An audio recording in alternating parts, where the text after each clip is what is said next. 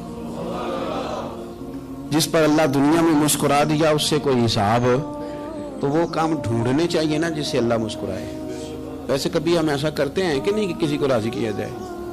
یہ کام ہم کرتے ہیں کہ ہماری کمپنی کا جو سربراہ ہے وہ ہم سے راضی رہے، جس ادارے میں ہم پڑھاتے ہیں اس ادارے کا بڑا ہم سے راضی رہے، یہ کرتے ہیں ہم۔ اس کے لیے کچھ نہ کچھ ہیلے بہانے ہم کرتے ہیں، برادری، قبیلہ، علاقہ، بستی، لوگ کسی طریقے سے ہمارے ساتھ مطمئن رہیں، کرتے ہیں نا یہ سارے کام۔ اس میں تھوڑی مشکل بھی ہمیں آتی ہے لیکن کرتے ہیں، کیا کریں۔ گھر میں بھی کئی دفعہ ایسا ماحول بنانا پڑتا ہے۔ چلیں ایک اور میٹھی مثال دیتے ہیں، زیادہ سمجھ میں آئے گی۔ چھوٹا بچہ خوش رہے، آپ اس کے لیے محنت نہیں کرتے؟ وہ چھوٹا ہے، اس کو خوش کرنا فرض ہے ابا پہ، لیکن وہ کہتا ہے کہ میں نے موٹر سائیکل لینا ہے۔ چھوٹا ہے، چلا ہی نہیں پائے گا، تو ابا پھر اسے راضی کرتا ہے، کہتا ہے بیٹے چھوٹا سائیکل لے لے، چل میں تجھے اڑانے والا جہاز لے دیتا ہوں۔ مقصود کیا ہے کہ اس کو ناراض نہیں کرنا، یہ روئے نہ، اس کا دل نہ ٹوٹے۔ یارو سنو نا میں کیا کہہ رہا ہوں، اگر چھوٹے بچے کے لیے وہ چیزیں ڈھونڈتے ہو، میرے ابا جی نا اپنے نواسے کے لیے کھلونا لے کے آئے تو بچہ بڑا ہی کھیلا، تو ابا جی کہنے لگے لو پیسے پورے ہو گئے میرے۔ بچے کو پسند بڑا ہے نا، پیسے پورے کر چھڑے نے، انہیں دیکھو نا جی کتنا اس کو راضی ہوا ہے۔ تو انسان کیا کرتا ہے کہ کوشش کرتا ہے، چھوٹا بچہ بھی ناراض نہ ہو تو وہ چیزیں وہ ڈھونڈتا ہے کہ اس کو کیا پسند ہے، چاکلیٹ لے جاؤں، فلاں چیز لے جاؤں، آئس کریم لے جاؤں۔ تو ایک بچے کے لیے، گھر کے لیے، سربراہ کے لیے اتنی محنت کرتے ہو تو وہ کام بھی ہمیں ڈھونڈ کے تلاش کرنے چاہیے نا جس سے رب راضی ہوتا ہے، اللہ راضی ہوتا ہے۔ بتاؤں وہ کون کون سے کام ہیں؟ نبی کریم صلی اللہ تعالی علیہ وسلم نے ارشاد فرمایا 3 لوگ ہیں جنہیں دیکھ کے رب مسکراتا ہے۔ یا رسول اللہ صلی اللہ علیہ وسلم وہ کون کون سے؟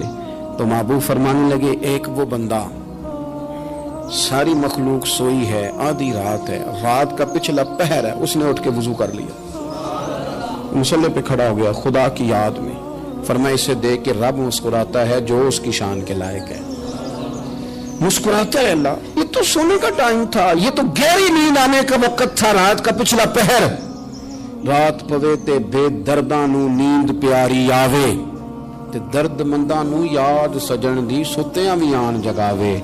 اور ساون کی کالی راتوں میں جب بوندا باندی ہوتی ہے، وہ راتوں کو اٹھ اٹھ روتے ہیں جب خلقت ساری سوتی ہے۔ اللہ مسکراتا ہے۔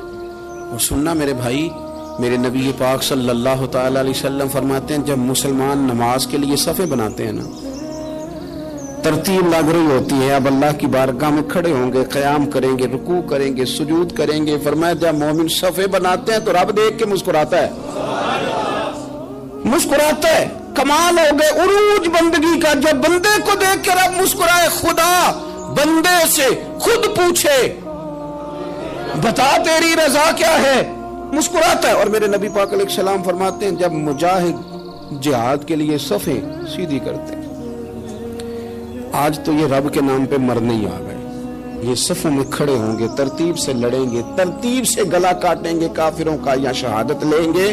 فرمایا جب جہاد کے لوگ صفیں بناتے ہیں تو رب انہیں دیکھ کے مسکراتا ہے۔ کتنے نصیبوں والا وہ بندہ ہے جسے دیکھ کے مسکرا دیا۔ اور یار کبھی تیرا بیٹا تیرے سامنے مسکرائے نا چھوٹا، تو تیرا دل باغ باغ ہو جاتا ہے۔ تیری ماں بیمار کسی ایک دن صحیح طرح ہنس پڑے تو طبیعت خوش ہو جاتی۔ مجھے بتاؤ نا جس کا رب بھی اسے دیکھ کے ہنس پڑے، جو اس کی شان کے لائق ہے، کیا اس بندے کے نصیبیں ہیں، کیا اس کے مقدر ہیں۔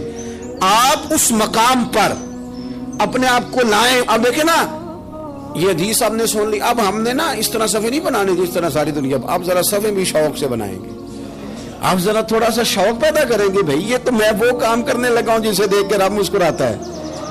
نبی پاک صلی اللہ علیہ وسلم نے فرمایا جب کوئی بندہ توبہ کرتا ہے نا، ہم توبہ کا رٹا لگاتے ہیں، یا اللہ میری توبہ یا اللہ۔ اور توبہ کا تو مطلب یہ ہے کہ پچھلے گناہوں سے پکی توبہ، آج کے بعد یہ غلطی نہ کرنے کا پکا وعدہ۔ تو نے ساری شب برات رو کے گزاری ہے، بتا سویرے جھوٹ جوڑنے کا ارادہ ہے تیرا؟ آج کے بعد رشوت تو نہیں نہ لے گا، ملاوٹ تو نہیں نہ کرے گا، یہ توبہ ہے۔ اور اگر سارے کام اسی طرح کرنے تو پھر یہ توبہ کا رٹا ہے، جتنا مرضی لگاؤ۔ حضرت علی بن ربیعہ رضی اللہ تعالیٰ عنہ فرماتے ہیں میں مولا علی کے ساتھ تھا، مقام حرہ کی طرف جا رہے تھے، حضرت علی نے ہاتھ اٹھا کے دعا مانگی ہماری تعلیم کے لیے، ورنہ حضرت علی ہم صحابہ کو محفوظ عن الخطا تو مانتے ہیں نا۔ ہاتھ اٹھا کے کہا اے اللہ ہمارے گناہ بخش دے، تیرے علاوہ کوئی معاف کرنے والا نہیں۔ اور پھر حضرت علی آسمان کی طرف دیکھا اور دیکھ کے نا حضرت علی بن ربیعہ کو تو مسکرائے۔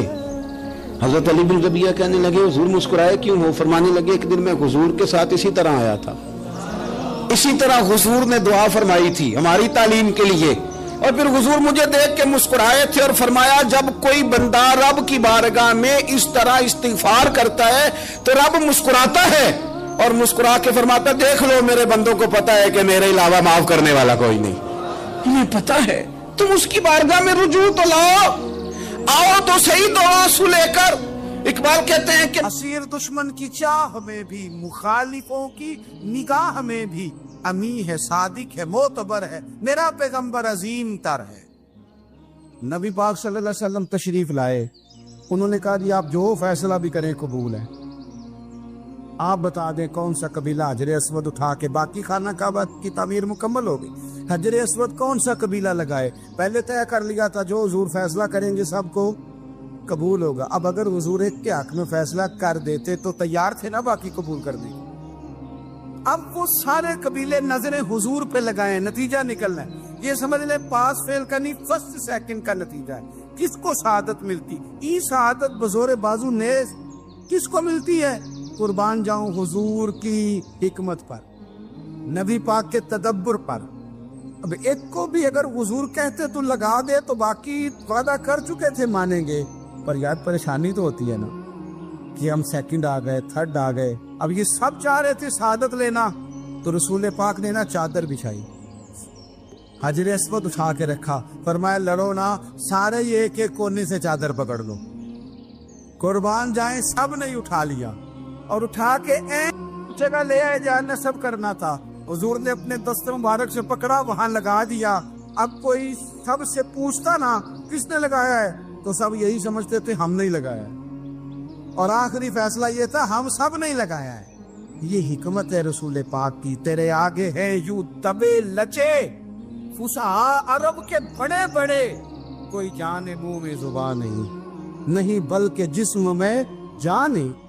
نبی پاک علیہ السلام نے فرمایا جو نماز تم اپنے گھر کے اندر پڑھو گے ایک نماز کا اللہ تمہیں ثواب دے گا، جماعت کے ساتھ پڑھو گے تو 27 نمازوں کا ثواب، لیکن فرمایا وہی نماز اگر تم میری مسجد نبوی میں آ کے پڑھو گے تو اللہ 50,000 نمازوں کا ثواب عطا کرے گا، 50,000 نمازوں کا۔ اور مدینے والے حبیب فرمانے لگے وہی نماز اگر تم نے بیت اللہ میں آ کے پڑھی تو نماز ایک ہوگی، لیکن رب تمہیں 1,00,000 نماز کا ثواب عطا فرمائے۔ اب یہ فضیلت حضور نے بیان کی، فضیلت دیکھیں، اللہ تعالیٰ کی رحمتیں ہر جگہ برستی، یہاں کب برسیں گی ہمیں کوئی پتہ نہیں، تقریر کے وقت، خطبے کے وقت، نماز کے وقت، دعا کب برسیں گی نہیں پتہ، لیکن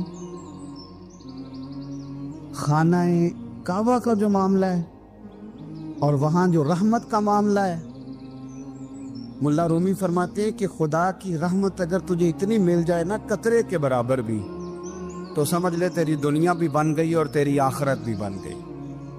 اب میرے نبی پاک علیہ السلام کی حدیث سنیں، حضور فرماتے ہیں روزانہ بیت اللہ شریف پر اللہ کی 120 رحمتوں کا نزول ہوتا ہے۔ یا رسول اللہ کس وقت ہوتا ہے؟ فجر کے وقت، ظہر کے وقت، عصر کے وقت، طواف کے وقت، نماز کے وقت، کب؟ تو حضور نے طے کر کے بتایا، فرمایا 120 رحمتیں اللہ خانہ کعبہ پہ نازل فرماتے ہیں۔ یا رسول اللہ کب؟ فرمایا 60 رحمتیں تو ان پہ برستی ہیں جو بیت اللہ کا طواف کرتے، اور فرمایا 40 رحمتیں اس پر برستی ہیں جو حرم شریف میں نماز پڑھتا ہے۔ اور حضور فرماتے ہیں کچھ بھی نہ کرے بس بیٹھ کے کعبے کی زیارت ہی کرتا رہے، 20 رحمتیں تو اللہ اسے بھی عطا فرما دے۔ کتنی مقدس جگہ ہے، وہاں جانے کا ذوق، وہاں جانے کی تڑپ، وہاں جانے کا شوق۔ ان لوگوں سے تھوڑا سا شکوہ ہے جو کہتے ہیں جی میں نے جی بڑی راج راج کے زیارت کر لیا، بس راج گئے، ختم ہو گئی بات۔ سنو، نبی پاک علیہ السلام نے 53 سال حیات ظاہرہ کے وہاں گزارے، 53 سال، لیکن جناب صدیق اکبر رضی اللہ تعالیٰ عنہ فرماتے ہیں قربان جاؤں، جس رات میرے کریم محبوب علیہ السلام ہجرت کی رات مکہ مکرمہ سے نکل رہے تھے تو حضور پلٹ پلٹ کے بیت اللہ کو دیکھتے، حضور پلٹ پلٹ کے دیکھتے تھے، اور پھر میرے محبوب کریم علیہ السلام نے پلٹ کے کعبے کی طرف دیکھ کے فرمایا بیت اللہ تو مجھے بڑا ہی پیارا ہے، تو مجھے بڑا ہی پیارا ہے، اے شہر مکہ تو مجھے بڑا ہی پیارا ہے۔ فرمایا اگر میری قوم مجھے پریشان نہ کرتی میں تجھے کبھی چھوڑ کے نہ جاتا۔ 53 سال رہنے کے باوجود بھی حضور کا بیت اللہ سے پیار، نبی پاک کی اس شہر کے ساتھ وابستگی، وہ دلچسپی، وہ ذوق، وہ شوق، وہ کیفیات کیوں مان پڑتے جا رہے ہیں ہمارے جذبے؟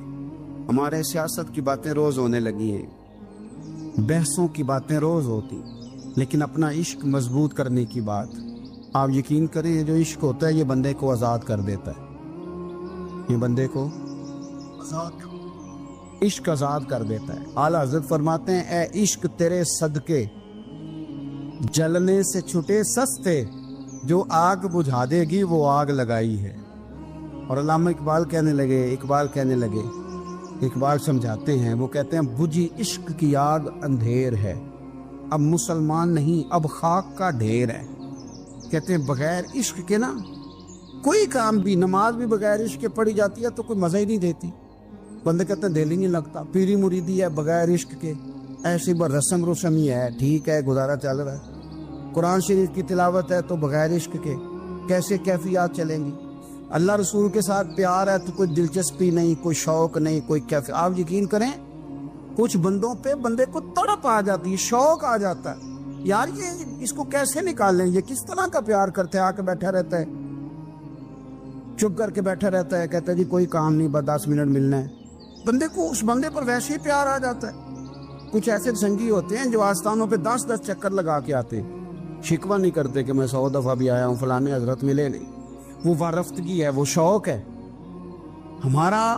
جب تک اللہ رسول کے ساتھ رشتہ عشق کا تھا، پیار کا تھا، ذوق کا تھا، درد کا تھا، خلوص کا تھا، آپ یقین کریں طبیعتیں جمی ہوئی تھی۔ نبی پاک نے نا ہمیں تکلیف میں رہ کے پیار کرنے کا درس دیا۔ بخاری مسلم میں حدیث ہے، حضور اپنے مدینے کی شان بیان کرنے لگے، حضور فرمانے لگے، محبوب فرماتے ہیں یمن فتح ہوگا تو وہاں کھیت اچھے ہوں گے، کھلیان اچھے ہوں گے، کاروبار اچھے ہوں گے، تو کچھ لوگ مدینے والے وہاں جا کے رہنے لگ جائیں گے، آباد ہو جائیں گے، لیکن حضور فرماتے المدینہ تو خیر لہم لو کانوا یعلمون۔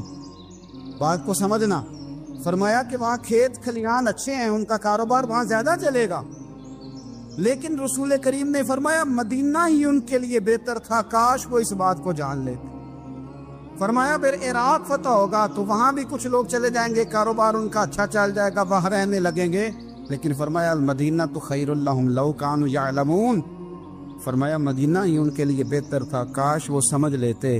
اور میرے نبی پاک علیہ السلام نے فرمایا جو مدینے میں ڈٹے رہیں گے اور مدینے کی تکلیفوں پر صبر کریں گے، اذیتوں پر صبر کریں گے، فرمایا اگر وہ گناہ گار ہوں گے مدینے میں رہنے والے تو میں قیامت میں ان کی سفارش کروں گا، اور اگر نیکوکار ہوں گے تو میں اللہ کی بارگاہ میں ان کی نیکیوں پر گواہ بن جاؤں گا، گویا میں ان کے ساتھ رہوں گا۔ مدینے کے ساتھ نبی پاک کی جو محبت ہے، حضور کا جو پیار ہے، جس رات میرے نبی پاک صلی اللہ علیہ وسلم مکہ مکرمہ سے نکل رہے تھے نا مدینہ طیبہ جانے کے لیے، تو حضور نے دعا فرمائی، کہا اے اللہ تو نے مجھے اس شہر سے نکالا جو مجھے بڑا ہی پیارا تھا، اے اللہ یہاں بڑی یادیں تھیں، بڑا پیار تھا، تو نے وہاں سے نکالا جو مجھے بڑا پیارا تھا، اے اللہ اب تو مجھے اس شہر میں داخل فرما جو تجھے بڑا پیارا ہے، وہاں داخل فرما جو تجھے بڑا پیارا ہے۔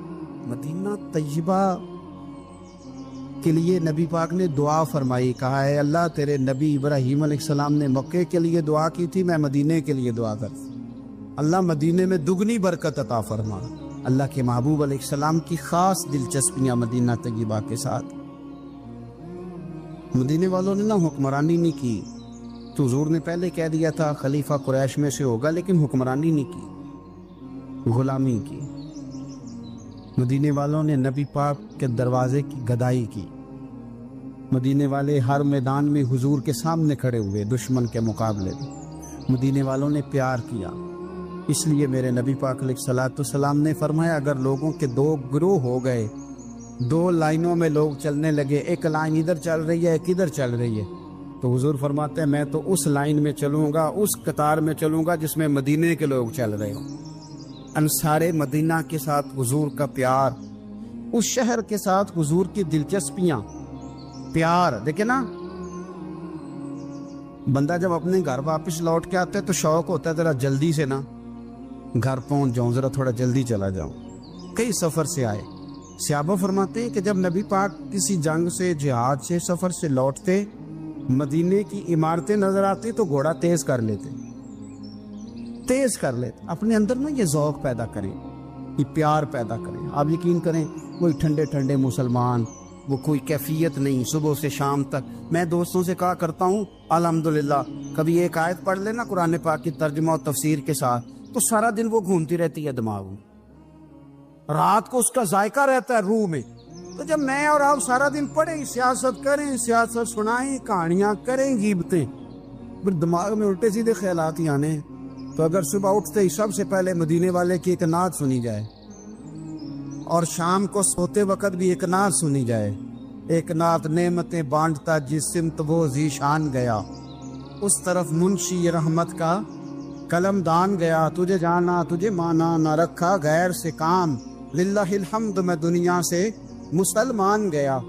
تو اگر یہ ذوق بنا لیا جائے تو انشاءاللہ رات کو بھی آپ کو نا مدینہ ہی نظر آئے گا، انشاءاللہ خواب میں بھی آپ ٹکٹنگ کرا رہے ہوں، آپ ویزا ہی لگوا رہے ہوں گے، لیکن شرط یہ ہے کہ وہ کیفیت ہو، وہ پریم ہو، وہ پیار ہو۔ مدینے والوں نے بڑی غلامی کی، کبھی کوئی شکوہ نہیں کیا، ویسے کبھی کبھی اللہ موقع بناتا تھا، کبھی کبھی نا مدینہ شریف میں ایسے ہوتا تھا کبھی کبھار۔ ایک دفعہ نا جب کچھ علاقے فتح ہوئے تو بڑا مال آیا فتح مکہ کے بعد، تو بخاری مسلم میں حدیث ہے، اسلام کے اندر یہ ہوتا ہے کہ جو نیا کلمہ پڑھتا تھا اسے مال غنیمت میں سے زیادہ حصہ دیا جاتا تھا، اس کو کہتے ہیں مؤلفۃ القلوب، تالیف قلب کے لیے۔ تو چونکہ یہ قانون تھا تو نبی پاک صلی اللہ علیہ وسلم نے نا مکے والوں کو ذرا مال تھوڑا زیادہ دیا۔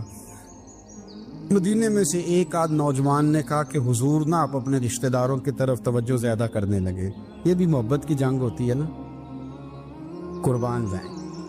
حضور سید عالم علیہ السلام تک بات پہنچی اور اسی طرح پہنچی کہ ایک آدھ نوجوان نے بات کی ہے۔ نبی پاک علیہ السلام نے ترکی خیمہ لگوایا، فرمایا مکے والا کوئی نہ آئے بھائی، صرف مدینے والے آئیں۔ سارے حضور کے سامنے بیٹھ گئے، ذرا منظر دیکھنا، حضرت ابو ایوب انصاری رضی اللہ تعالیٰ عنہ سے لے کر سارے انصار۔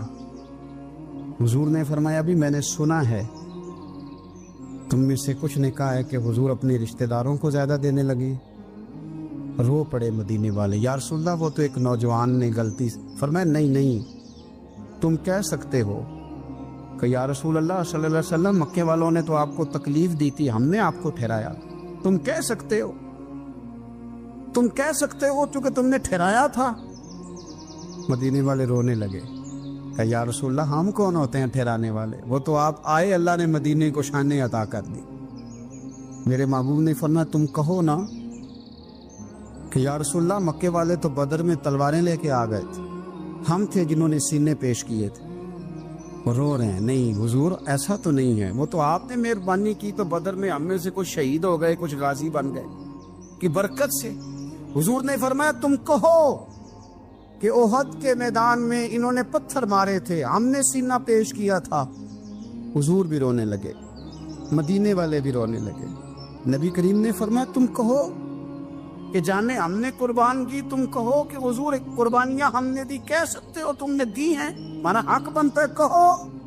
اور جب رو رو کے بے حال ہو گئے تو سرکار بھی روئے، کھل کے روئے، پھر آنسو پونچھے اور کریم رسول فرمانے لگے او بھولے مدینے والو، کیا تم یہ نہیں پسند کرتے کہ لوگ جب اپنے گھروں میں جائیں تو بھیڑ بکریاں لے کے جائیں، اور جب مدینے والے اپنے گھر جائیں تو اللہ کے رسول کو ساتھ لے کے جائیں؟ تم یہ نہیں پسند کرتے کہ تمہارے ساتھ میں جاؤں؟ یہ نہیں تمہارا شوق؟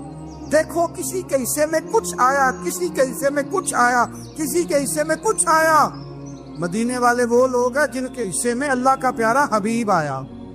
تمہیں رسول کریم ملے، تم کتنے خوش بخت ہو، کتنے خوش نصیب ہو، تمہیں نبی پاک کا ساتھ ملا۔ حضور ہے، یہ ہے ارض جنت، یہ طیبہ کی زمین ہے، جنت بھی یہیں اور مال کے جنت بھی